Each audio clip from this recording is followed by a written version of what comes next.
Hola a todos, espero se encuentren muy bien. Mi nombre es Sebastián Gil, preparador ad honorem de la Cátedra de Fisiología, y el día de hoy me corresponde hablarles sobre la regulación de la temperatura corporal, tema correspondiente a la unidad de Neurofisiología 1. A lo largo de la presentación van a encontrar iconos como este que les ayudarán a identificar los puntos más relevantes, es decir, aquellos que suelen aparecer con mayor frecuencia en las evaluaciones. Comencemos entonces. Bien, en el humano la temperatura se regula a valores medios de 37 grados centígrados, aunque con pequeñas oscilaciones de aproximadamente 0,5 grados centígrados. En ausencia de estos mecanismos de regulación, cualquier oscilación de la temperatura ambiental podría inducir variaciones proporcionales de la temperatura corporal, y esto tendría notables consecuencias en la posibilidad de supervivencia del individuo. Por ejemplo, valores elevados de la temperatura corporal pueden ser elevados para el funcionamiento del sistema nervioso, observándose incluso crisis convulsivas, mientras que valores bajos de la temperatura corporal, aunque son más tolerables, también generan disfunciones. Por ejemplo, cifras de 32 a 35 grados centígrados reducen los mecanismos de sensibilidad, la capacidad motora y las facultades mentales.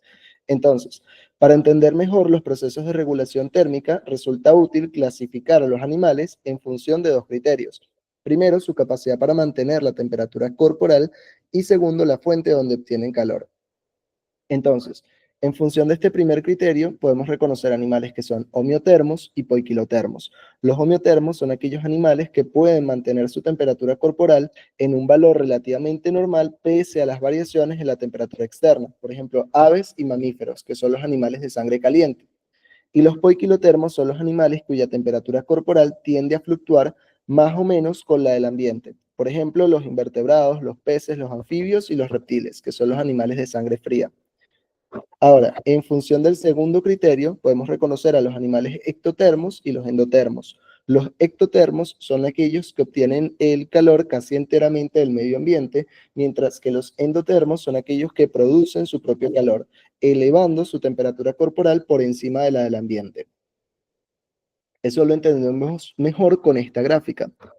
En el diagrama básicamente lo que se muestra es la relación entre la temperatura corporal en el eje de las ordenadas y la temperatura ambiental en el eje de las abscisas, tanto para los animales homeotermos como para los poiquilotermos.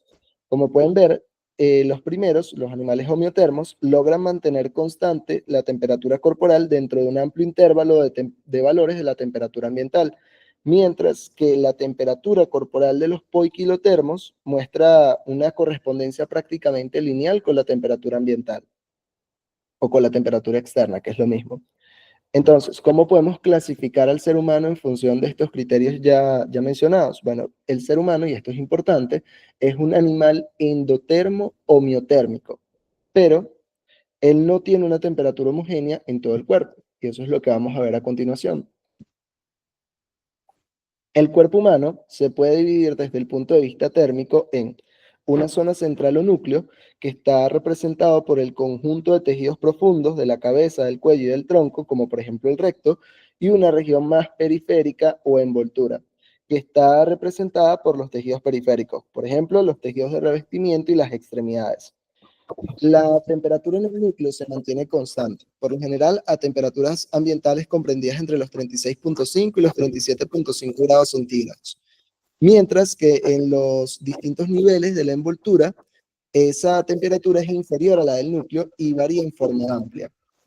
Por lo tanto, existe un gradiente térmico entre el núcleo y la envoltura, y ese gradiente térmico determina la transmisión de calor. Esa transmisión de calor en buena parte es facilitada por la circulación sanguínea, pero de eso vamos a hablar también más adelante. Entonces, importante que se lleven este dato, que cuando nosotros hablamos de la temperatura real del cuerpo, estamos haciendo referencia a la temperatura del núcleo. Entonces, cuando hablamos de variaciones de la temperatura corporal, estamos haciendo referencia a variaciones de la temperatura del centro productor de calor o del núcleo o zona central del cuerpo humano. Por eso también es que en esta gráfica podemos observar que la primera parte del cuerpo en modificar su temperatura ante variaciones de la temperatura ambiental son las manos y los pies, o sea, las extremidades básicamente. Mientras que el recto, que forma parte de esa zona central o núcleo, prácticamente mantiene una temperatura estable con las variaciones de la temperatura ambiental. El balance calórico. El balance calórico se puede definir sencillamente como la relación entre la cantidad de calor producido por el organismo y la cantidad de calor perdido al ambiente.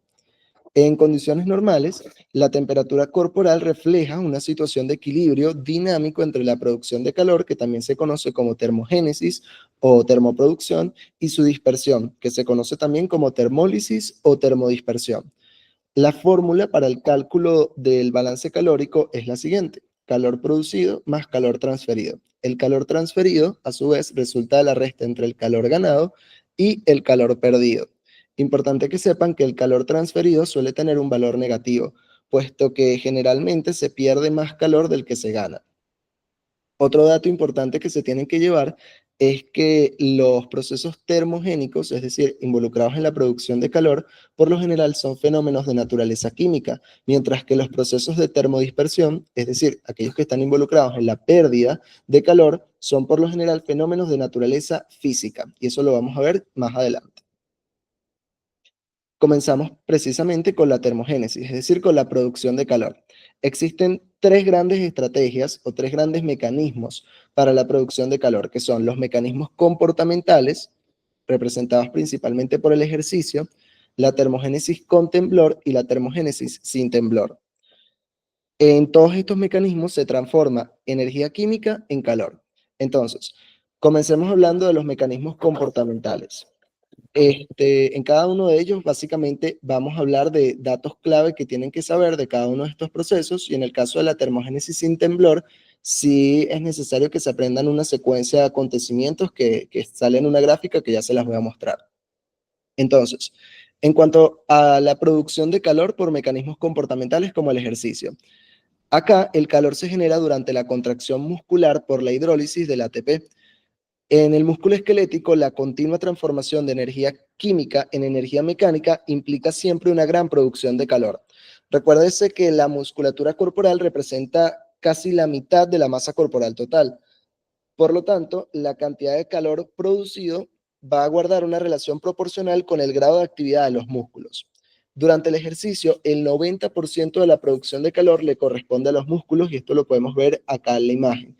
Esa misma proporción no se mantiene cuando el individuo se encuentra en reposo, donde los músculos son responsables tan solo del 18% de la producción del calor.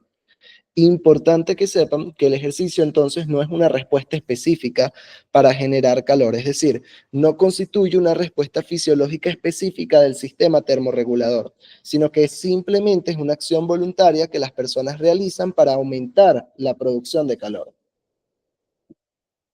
Bien, pasamos ahora a la termogénesis con temblor, también conocida como termogénesis con escalofrío.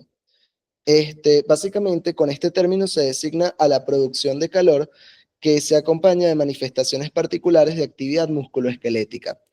Entonces, en respuesta al frío, se van a estimular simultáneamente tanto músculos agonistas como músculos antagonistas. Eso va a producir calor, pero va a generar un escaso movimiento neto. Y eso se manifiesta visualmente como temblores y espasmos rítmicos, que es lo que nosotros conocemos como escalofríos. La termogénesis con temblor puede aumentar de 4 a 5 veces la producción de calor. Importante saber que las contracciones musculares son provocadas por motoneuronas en respuesta a señales descendentes bajo control de los centros termorreguladores. Sin embargo, estas señales pueden ser influidas dentro de ciertos límites por el control voluntario. Por ejemplo, un individuo que está expuesto a temperaturas bajas deja de estremecerse si de manera voluntaria él comienza a hacer ejercicio o a aplaudir o a realizar cualquier otra actividad física. Entonces, importante que sepan que la termogénesis con temblor, dentro de ciertos criterios o en ciertas oportunidades, está sujeta al control voluntario por parte del individuo y no es completamente un mecanismo reflejo. Bien, ahora pasemos a la termogénesis sin temblor o termogénesis sin escalofríos, que entre estos tres mecanismos, estas tres estrategias, en realidad es la más importante. Básicamente, la termogénesis sin temblor consiste en la producción de calor por parte del metabolismo de las grasas, aún en ausencia de una actividad muscular evidente. De esta forma, parte de la energía de la oxidación de las grasas se transforma en calor.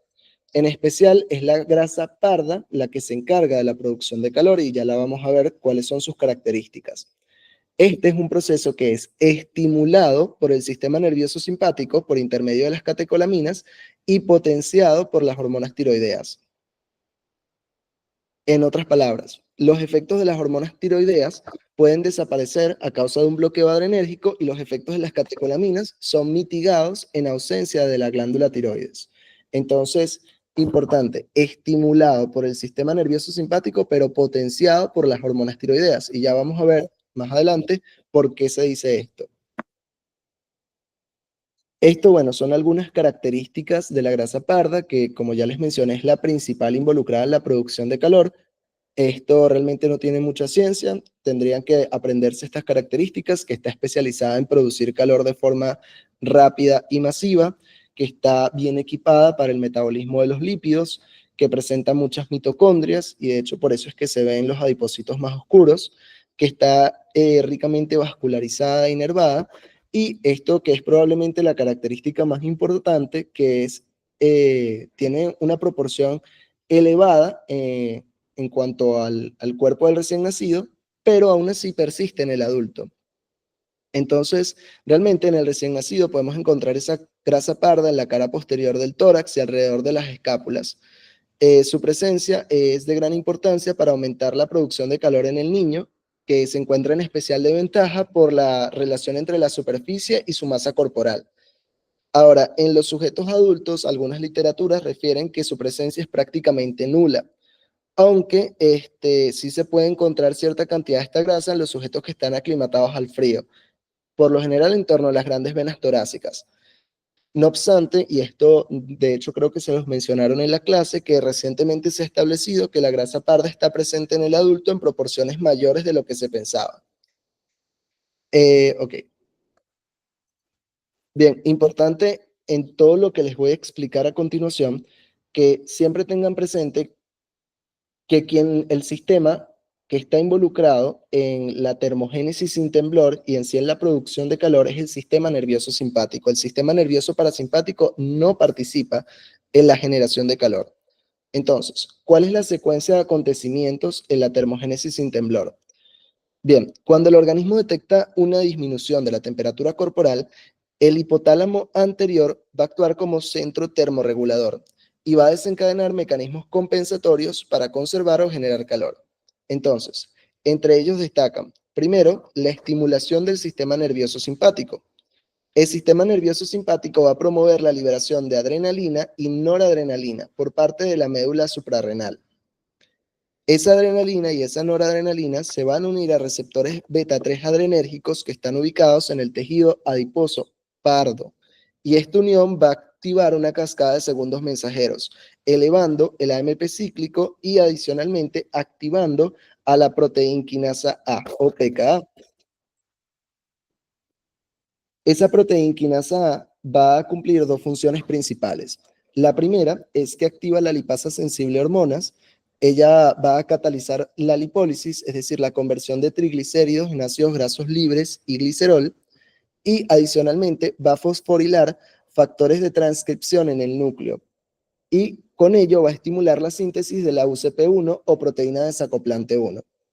Esa UCP1, también conocida como termogenina, va a actuar como desacoplador de la cadena de transporte de electrones, permitiendo entonces el flujo de protones a través de la membrana interna mitocondrial sin generar ATP, sino disipando la energía en forma de calor. Entonces, para explicar mejor qué es lo que hace la termogenina, la UCP1 o proteína desacoplante 1, o también conocida como termogenina, es una proteína especializada que está ubicada en la membrana interna mitocondrial del tejido adiposo pardo.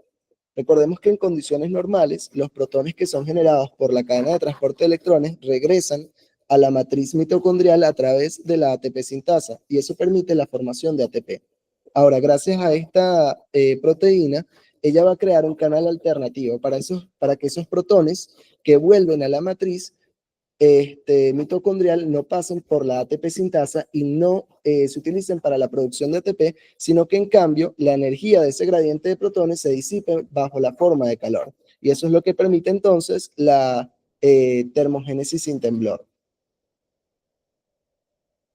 Ahora, el hipotálamo anterior no solamente va a estimular el sistema nervioso simpático, sino que también estimula el eje hipotálamo hipófisis tiroides. Y esto está relacionado con lo que les estaba mencionando antes, de que las hormonas tiroideas potencian la termogénesis sin temblor. Entonces, ya sabemos que la glándula tiroides produce tanto la tiroxina como la triiodotironina, T4 y T3 respectivamente, pero que la T3 o triiodotironina es la hormona que es biológicamente activa. Por lo tanto, la T4 tiroxina, ella es primero convertida a T3 por la desyoasa de tipo 1. Y una vez que se convierte en T3, entonces esta hormona, la triiodotironina, va a ejercer un efecto dual. Por una parte, va a aumentar la sensibilidad de los receptores beta 3 adrenérgicos a la adrenalina y la noradrenalina. Y por otra parte, va a estimular la síntesis de la termogenina, al promover la fosforilación de los factores de transcripción en el núcleo. Ah, importante, algo que se me olvidó mencionarles acá, es que los ácidos grasos libres que se generan como producto de la lipasa sensible a hormonas, que a su vez recordemos que era activada por la proteína quinasa A, esos ácidos grasos libres, ellos también tienen la capacidad de activar directamente a la termogenina en la mitocondria. Bien, entonces, un comentario acerca de la importancia clínica de esto que les venía diciendo es que en aquellos pacientes entonces que tengan hipotiroidismo, es decir, una disminución en los niveles de triiodotironina, va a haber una menor actividad de los receptores beta 3 adrenérgicos y por lo tanto una menor síntesis de la termogenina. Y esos pacientes con hipotiroidismo van a tener una tendencia a sentir frío, mientras que los pacientes con hipertiroidismo y exceso de los niveles de las hormonas tiroideas en ellos se va a reconocer todo lo contrario, una tendencia a sentir calor. Bien, ahora, el tejido adiposo beige o bright. Recientemente se ha establecido que el frío y las hormonas, como las hormonas tiroideas, son capaces de inducir la aparición en el tejido adiposo blanco de células que expresan la termogenina y que tienen propiedades termogénicas similares a las del tejido adiposo marrón. Entonces, esto no es más que un concepto. Cuando les pregunten qué es el tejido adiposo beige o bright, simplemente, bueno, tienen que tener en cuenta esto, aunque realmente creo que en mi año no lo preguntaron y no creo que sea pregunta este año tampoco porque no tiene mayor ciencia. Entonces, continuemos. Ya hablamos entonces de la termogénesis, de los mecanismos para la producción de calor. Ahora hablemos de la termodispersión o los mecanismos para la pérdida de calor. Importante, antes de hablar acerca de las estrategias de termodispersión, primero mencionar cuáles son los parámetros físicos que rigen esa transferencia de calor desde el ser humano hacia el exterior. Ellos son básicamente tres. Primero, la relación superficie-volumen. Segundo, el gradiente de temperatura. Y tercero, la conductividad térmica de la superficie corporal. En cuanto a la relación superficie-volumen, lo que tienen que saber es que a mayor relación superficie-volumen, mayor es la pérdida de calor. Por ese motivo es que los bebés que tienen una relación superficie-volumen alta pierden calor más fácilmente que los adultos. En cuanto al gradiente de temperatura, simplemente cuanto mayor sea la diferencia entre la temperatura corporal y la del ambiente, entonces más rápida es la transferencia de calor. Y el último concepto, la conductividad térmica de la superficie corporal, eso depende de los tejidos presentes en el cuerpo. El tejido graso, por ejemplo, él disminuye la conductividad térmica. Él actúa como un aislante y reduce la pérdida de calor. Entonces, en las personas obesas, la pérdida de calor se ve desfavorecida. Ahora, esos fueron los parámetros que rigen la transferencia de calor. Ahora sí, vamos a hablar de los principios que rigen la transferencia de calor. Cuando hablamos de los principios, básicamente son los mecanismos que rigen esta termodispersión. Aunque en ciertas condiciones, como ya lo vamos a mencionar, también pueden estos mismos principios participar en la ganancia de calor. Son cuatro. Primero, la radiación. Segundo, la conducción. Tercero, convección. Y cuarto, la conducción a los objetos o La evaporación es esta que está acá. Esto va acá. Evaporación. Ok. Entonces, la radiación. La radiación consiste en la transferencia de calor en forma de ondas electromagnéticas, principalmente ondas infrarrojas. Importante que sepan que todos los objetos que no tienen una temperatura absoluta de cero van a emitir este tipo de radiaciones. Entonces, si la superficie del cuerpo es más caliente que la del ambiente circundante, habrá una pérdida continua de calor por este mecanismo. En sentido inverso, si el cuerpo se va a calentar por exposición a cuerpos más calientes, por ejemplo, cuando estamos en cercanía de una estufa o por exposición a rayos solares. Otra cosa que necesitan saber es que esa radiación de calor puede reflejarse también por los objetos o por el ambiente circundante. Vemos acá que la radiación se refleja en el terreno y en la imagen anterior la radiación se reflejaba en las paredes. Bien, en cuanto a la conducción consiste en la transferencia directa de calor entre dos cuerpos que se encuentran en contacto físico. Su dirección y magnitud depende del gradiente térmico. En el cuerpo humano, la conducción suele representar realmente una pérdida de calor muy reducida, ya que normalmente hay poco contacto directo con superficies, por ejemplo, solo con las sillas o en algunos casos con el suelo. Este efecto entonces se intensifica es cuando el cuerpo está recostado, especialmente sobre materiales con alta conductividad térmica, como lo pueden ser los metales. Aunque el aire está en contacto con la superficie corporal, la baja conductividad térmica del aire limita el intercambio de calor. Adicionalmente, el aire que se calienta junto a la piel reduce ese gradiente térmico y disminuye la pérdida de calor. Ahora, la convección. La convección es un fenómeno que tiene lugar cuando un fluido, como por ejemplo el aire o el agua que está en contacto con el cuerpo, se calienta, disminuye su densidad y asciende, permitiendo que ahora un fluido más frío lo reemplace y continúe el intercambio de calor. Es entonces un proceso que involucra dos fases, y acá lo podíamos ver. La conducción de calor desde la piel al aire que está en contacto con la piel y luego ese aire que está calentado y como ya mencioné, disminuye su densidad y asciende, se aleja mediante corrientes convectivas y es sustituido por un aire más frío que establece un nuevo gradiente térmico y permite entonces la transferencia de calor desde el individuo hacia ese aire. Por ejemplo, cuando usamos un ventilador, ese aire caliente es desplazado y es reemplazado por aire frío que aumenta la dispersión térmica. Y falta el último mecanismo que es la evaporación. La evaporación consiste en la transferencia de calor desde el cuerpo a través del cambio de estado del agua, de líquido a vapor, principalmente en la piel y en las mucosas respiratorias. Este mecanismo es especialmente importante cuando la temperatura ambiente es mayor que la corporal, ya que en este caso la única forma de perder calor es por la evaporación, y esto es importante. Cuando la temperatura ambiente es mayor que la corporal, la única forma de perder calor, o bueno, significativamente superior a la corporal, la única forma de perder calor es por evaporación. Entonces, en esos casos, los mecanismos como la radiación o la conducción realmente se vuelven ineficaces o realmente contraproducentes, por lo que les mencionaba. Realmente ellos estarían en ese caso involucrados en la ganancia de calor. En esas condiciones, la evaporación entonces es el único mecanismo efectivo para disipar calor. Nuevamente, como les mencioné, cuando la temperatura corporal es menor a la temperatura ambiental, al menos significativamente menor a la temperatura ambiental, el único mecanismo que realmente es efectivo para la pérdida de calor es la evaporación. ¿Por qué? Porque los otros mecanismos como la radiación y la conducción participan de forma inversa, es decir, promoviendo la ganancia de calor. ¿Por qué? Porque hay un gradiente térmico que promueve eso, mientras que la evaporación siempre, en cualquier condición, independientemente del gradiente térmico, te va a promover es la pérdida de calor. Bien, ahora hablemos de la termorregulación. Cómo el cuerpo, o a través de qué mecanismos, el cuerpo regula la pérdida o conservación de calor. Entonces, el cuerpo regula la pérdida o conservación de calor mediante una serie de respuestas fisiológicas coordinadas, en su mayoría bajo el control del sistema nervioso simpático. Nuevamente, acá no tiene nada que ver el sistema nervioso parasimpático. El primero de esos mecanismos es las respuestas comportamentales.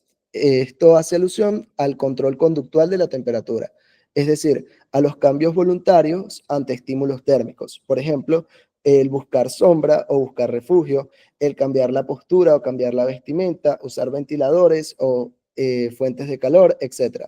Ellos son la primera línea de defensa térmica antes de activar ya los mecanismos fisiológicos. ¿Cuáles son esos mecanismos fisiológicos? Son tres principalmente: la sudoración, la piloerección y el control del flujo sanguíneo cutáneo. En cuanto a la sudoración se activa cuando aumenta la temperatura corporal. Ella tiene como objetivo el enfriamiento del individuo por evaporación del sudor en la superficie cutánea. Esa evaporación del sudor en la superficie cutánea va a depender a su vez de la humedad relativa del aire. Es decir, cuando hay una mayor humedad, hay una menor eficiencia del enfriamiento del sudor, ya que el aire ya está saturado de vapor de agua. Cuando hay una menor humedad, hay una mayor eficiencia porque el sudor se evapora más fácilmente. Este es un mecanismo altamente efectivo, y esto ya lo mencioné y lo vuelvo a repetir, especialmente cuando los otros mecanismos son ineficientes, que son en condiciones de ambientes muy calurosos. Ahora, en cuanto a la piloerección, ella se activa cuando disminuye la temperatura corporal. En ese caso se activan los músculos piloerectores, que son pequeños músculos lisos que se encuentran en la base de los folículos pilosos. Y esa contracción hace que los pelos se ericen, creando entonces una cámara de aire entre el pelaje y la piel. Esa capa de aire actúa como un aislante térmico que reduce la pérdida de calor por convección. Importante que sepan que esto realmente es una respuesta vestigial, es decir, fue heredada evolutivamente, pero realmente a día de hoy no es funcional.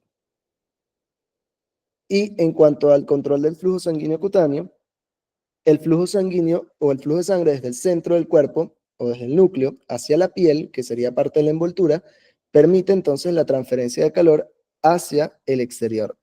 La piel actúa como un radiador térmico que regula la pérdida o conservación del calor corporal. La capa profunda de la piel está altamente vascularizada. Destaca allí el plexo venoso subdérmico. En zonas expuestas, como lo son manos, pies y orejas, existen además anastomosis arteriovenosas con abundante músculo liso que permiten una regulación más precisa del flujo sanguíneo. Entonces, ¿cómo se regula esto? Sencillo, la vasodilatación aumenta el flujo sanguíneo hacia la piel y con ello la transferencia de calor desde el núcleo hacia la envoltura, mientras que la vasoconstricción reduce el flujo sanguíneo cutáneo y tiene el efecto completamente contrario. El aumento del tono simpático induce la vasoconstricción, mientras que la disminución del tono simpático permite la vasodilatación. Eso es lo que tienen que tener claro del control del flujo sanguíneo cutáneo.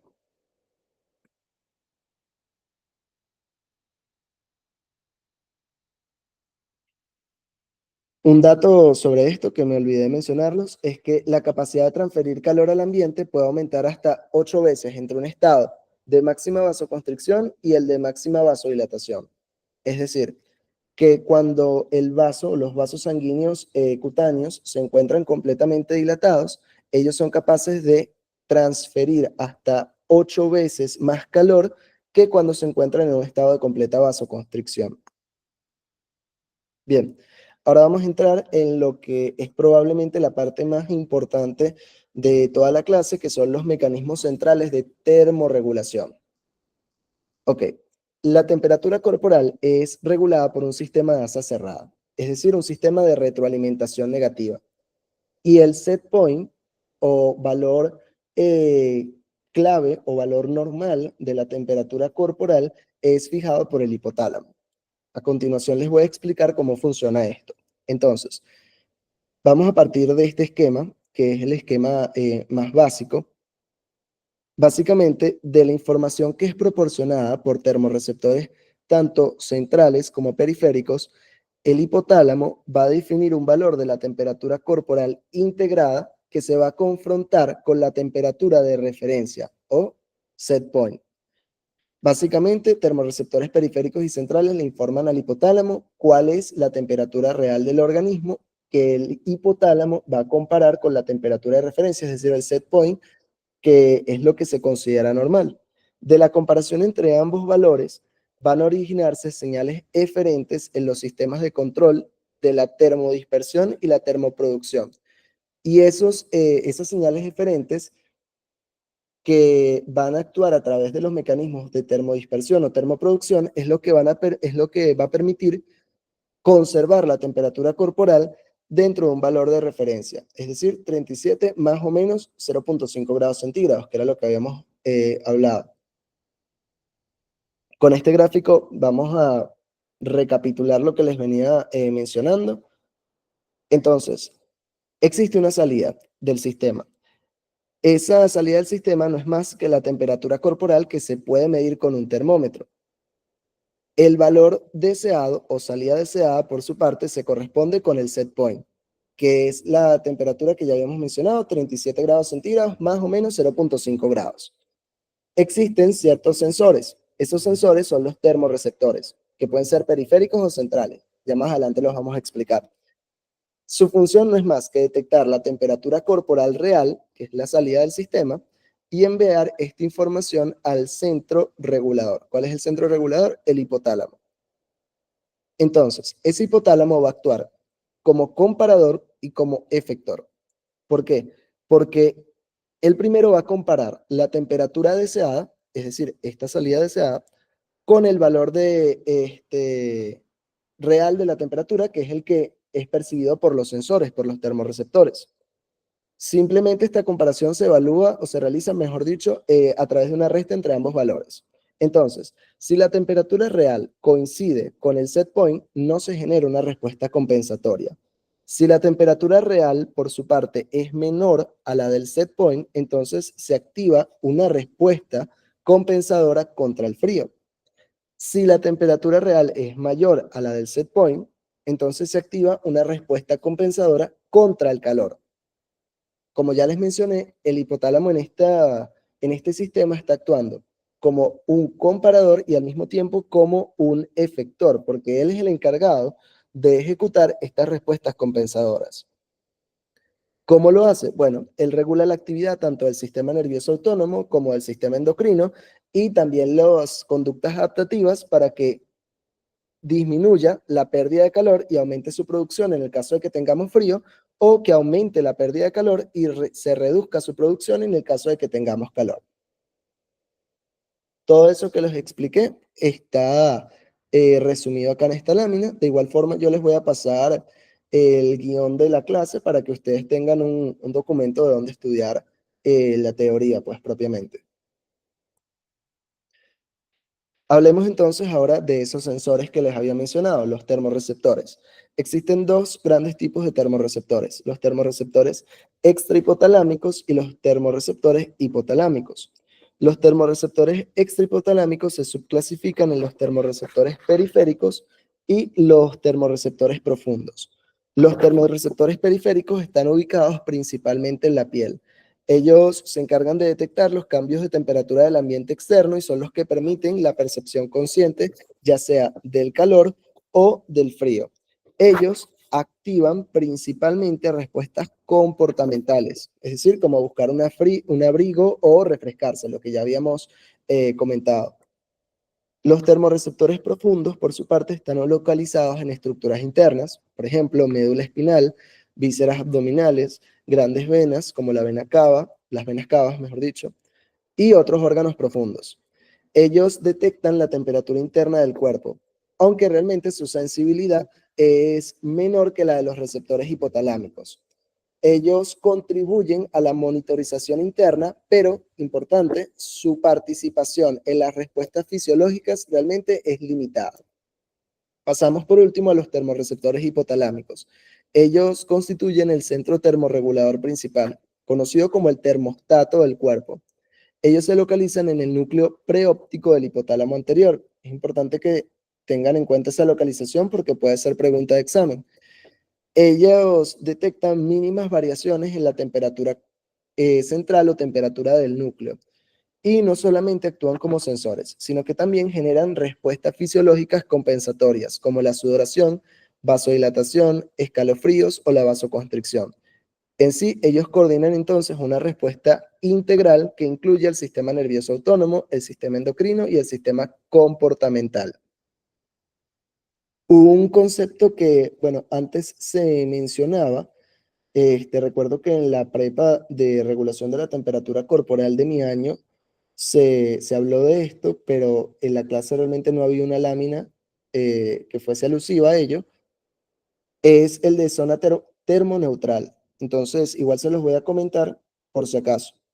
La zona termoneutral no es más que el rango de temperatura ambiental en el cual el cuerpo humano puede mantener su temperatura interna constante sin necesidad de activar mecanismos adicionales de producción o pérdida de calor. Básicamente es el intervalo de temperatura ambiente en el que el metabolismo basal es suficiente para conservar la temperatura corporal normal sin necesidad de termogénesis ni de mecanismos activos de disipación del calor.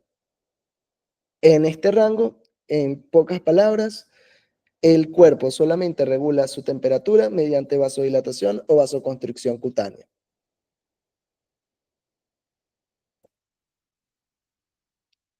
El hipotálamo.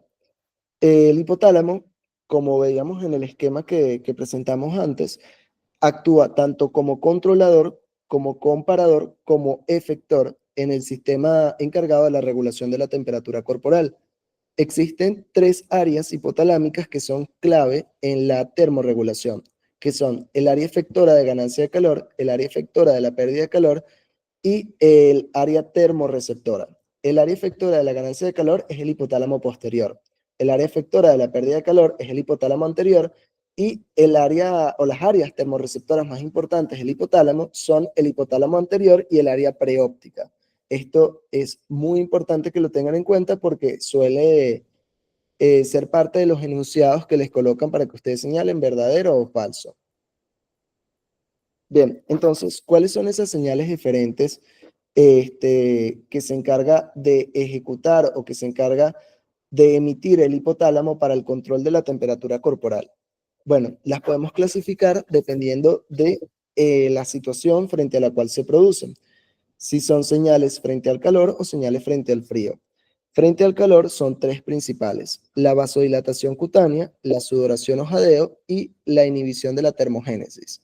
La vasodilatación cutánea se produce por inhibición de los centros simpáticos vasoconstrictores en el hipotálamo posterior.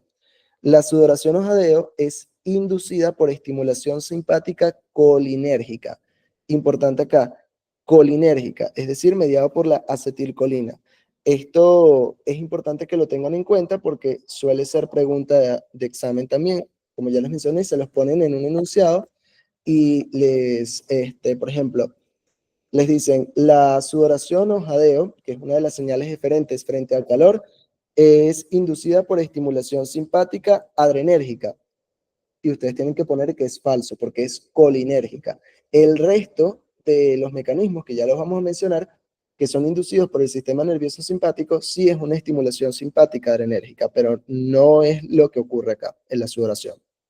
Entonces, frente al frío, las señales diferentes son la vasoconstricción cutánea, que es precisamente inducida por estimulación simpática adrenérgica, la piloerección, lo mismo, la estimulación simpática adrenérgica de los músculos erectores del pelo, la termogénesis, tanto sin temblor como la termogénesis con temblor, las respuestas comportamentales y la síntesis de hormonas tiroideas. Esto último es importante porque los mecanismos endocrinos o las respuestas endocrinas a la temperatura únicamente se reconocen en el caso del frío. O sea, básicamente, solamente las respuestas compensatorias al frío son los que inducen la participación activa del sistema endocrino. Y esto es otro dato que tienen que tomar en cuenta.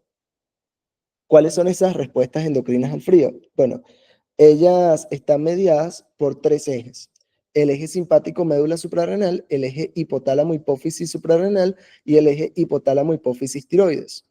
Entonces, en cuanto al primer eje, básicamente el frío va a estimular al sistema nervioso simpático.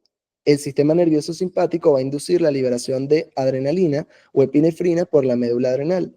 Y esa adrenalina va a aumentar la tasa metabólica y a estimular la termogénesis en el tejido muscular y graso. El segundo eje es el eje hipotálamo hipófisis suprarrenal. El frío activa este eje, aumentando la liberación de glucocorticoides como el cortisol por la corteza de la glándula suprarrenal. Y el cortisol va a favorecer la lipólisis y la gluconeogénesis, proporcionando sustratos entonces energéticos para la termogénesis. Y por último, el eje hipotálamo-hipófisis tiroides, en el hipotálamo va a liberar, en respuesta al frío, la hormona liberadora de la tirotropina o TRH, que estimula a la adenohipófisis para que secrete la TSH o tirotropina. Esa tirotropina o TSH va a estimular a la glándula tiroides para que libere las hormonas tiroideas T3 y T4. Y las hormonas tiroideas van a aumentar el metabolismo basal y van a promover la termogénesis sin temblor, especialmente en el tejido adiposo marrón.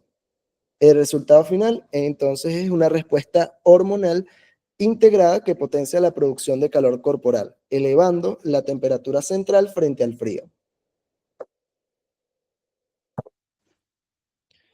Bien, para culminar con esta clase tenemos que hablar de la fiebre. ¿Qué es la fiebre? La fiebre es un aumento fisiológico de la temperatura corporal por encima del rango normal, como consecuencia, y esto es lo importante del concepto, de una elevación de la temperatura de referencia o set point del centro termorregulador hipotalámico. El límite superior de la fiebre, por lo general, es de 41 grados centígrados. Ella puede ser provocada por infecciones, por tumores cerebrales o factores ambientales, como por ejemplo el golpe de calor. Se diferencia de la hipertermia en que en esta última, es decir, en la hipertermia, no existe un cambio del valor del set point. Por eso, acá el elemento clave del concepto de la fiebre es que hay una elevación de la temperatura de referencia o set point. La fiebre se produce por acción de pirógenos. Esos pirógenos pueden ser exógenos o endógenos. Y a su vez, ellos pueden actuar a través de dos vías, un mecanismo humoral y un mecanismo nervioso, que vamos a explicar ahora y que también son preguntas de examen. Antes de ello, bueno, explicarles que los pirógenos exógenos son, por ejemplo, las endotoxinas lipopolisacáridas que son producidas por bacterias gram negativas, mientras que los pirógenos endógenos son, por ejemplo, las citoquinas que son liberadas por las células inmunitarias. El pirógeno endógeno más importante, por si se los preguntan, es la interleuquina 1, que es producida por macrófagos y otros leucocitos. Otros ejemplos, bueno, están la interleuquina 6, factor de necrosis tumoral y los interferones. Entonces, ¿cuál es el mecanismo humoral de acción de los pirógenos? Básicamente, bacterias infecciosas van a liberar pirógenos exógenos como los lipopolisacáridos de la pared bacteriana. Ellos van a estimular a los fagocitos mononucleares, es decir, macrófagos y monocitos, a liberar pirógenos endógenos, que son las citoquinas proinflamatorias que ya les mencioné. Esas citoquinas proinflamatorias, y ahora vamos a comenzar a hablar del mecanismo humoral propiamente dicho, porque esta primera fase es común tanto al mecanismo humoral como al mecanismo nervioso. Entonces, esas citoquinas proinflamatorias van a viajar por la sangre hasta el órgano vasculoso de la lámina terminalis, que es una estructura que carece de barrera hematoencefálica. Una vez que llegan allí, van a estimular a través de ese órgano vasculoso de la lámina terminalis la síntesis de prostaglandina E2 en el área preóptica del hipotálamo. Y eso va a elevar el punto de ajuste térmico, lo que va a producir la fiebre. En cuanto al mecanismo nervioso, esas mismas citoquinas proinflamatorias también van a activar aferencias vagales que van a llegar al núcleo del tracto solitario del bulbo raquídeo. Desde allí, la señal va a ascender a través del tracto noradrenérgico ventral hacia el área preóptica, donde también va a inducir la síntesis de prostaglandina 2. El resultado final es lo mismo, un aumento del set point hipotalámico y la aparición de fiebre. Entonces, tenemos dos mecanismos de acción de los pirógenos, un mecanismo humoral y un mecanismo nervioso. Ambos mecanismos constan de una fase común y de una fase propia. En el caso del mecanismo nervioso, esa fase propia se inicia con la activación de aferencias vagales y en el caso del mecanismo humoral, la fase propia se inicia con el transporte de las citoquinas proinflamatorias por circulación hasta el órgano vasculoso de la lámina terminalis. Para finalizar, es importante que sepan que la fiebre, aunque resulte útil para combatir infecciones, es realmente una respuesta de alto riesgo. por lo que el organismo cuenta con mecanismos reguladores que, por una parte, van a limitar la magnitud y duración de la fiebre y, por otra parte, van a evitar sus efectos adversos. Entre el principal regulador de esos mecanismos es el núcleo septal, que como allí lo dice, es una región importante con función antipirética. Ese núcleo septal va a estar activado por neuronas que utilizan a la vasopresina o hormona antidiurética como neurotransmisor. Esto es teoría más que todo, puede que se los pregunten también en enunciados de verdadero y falso. ¿Cuál es la principal región con función antipirética en el organismo? El núcleo septal. ¿Cuál es el neurotransmisor que utilizan las neuronas que activan ese núcleo septal? Que sería en este caso la hormona antidiurética. Pero bueno, más que todo eso, aprenderse la teoría es lo que tienen que hacer acá. Los antipiréticos endógenos, podemos mencionar también a los glucocorticoides, como las hormonas esteroideas, que suprimen la síntesis de las citoquinas proinflamatorias, hormonas como la hormona antidiurética, precisamente, y las melanocortinas, perdón, como la hormona liberadora de corticotropina, y citoquinas antiinflamatorias, como la interleuquina 10, que inhiben la síntesis o la producción de las citoquinas proinflamatorias que ya habíamos mencionado. Existen medicamentos, perdón, como el ácido acetilsalicílico, la aspirina, que también inhibe la síntesis de prostaglandinas, es decir, inhibe la síntesis de prostaglandina 2. Y esos medicamentos, conocidos como antipiréticos, son los que permiten reducir o eliminar la fiebre. Y bueno, eso fue todo. Les deseo mucho éxito en su quiz. Ya saben que cualquier duda me pueden escribir al privado o por el grupo de prepas. Gracias.